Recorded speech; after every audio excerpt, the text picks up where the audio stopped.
नमस्कार, मी Deepali रनवरे Riyansh multi private लिमिटेडमध्ये user आणि प्रमोटर याचे काम करते।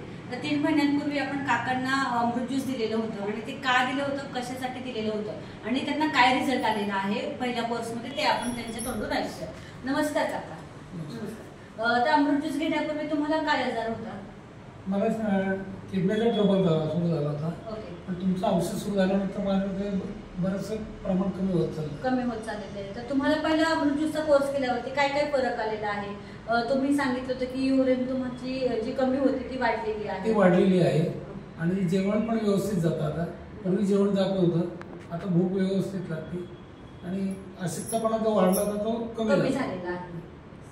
तर बघू शकता आपण काकांना पहिल्या कोर्समध्ये किती छान रिझल्ट आलेला आहे आणि हा रिझल्ट पाहूनच काकांनी काय केलेला आहे की आपला सेकंड कोर्स आपण काकांना सांगितलेला आहे की तो देखील करा आपण, जेणेकरून काकांना अजून गँग्रीन पण आहे त्याच्यामध्ये पण त्यांना फरक पडेल आणि बाकीच्या गोष्टींमध्ये पण त्यांना अजून जास्त रिझल्ट येणार आहे। तर तुम्ही देखील काकांसारखंच इतरांना पण अमृत ज्यूस सजेस्ट करा आणि घरोघरी आपला अमृत ज्यूस पोहोचवण्याचं आम्हाला सहकार्य करा। Thank you so much.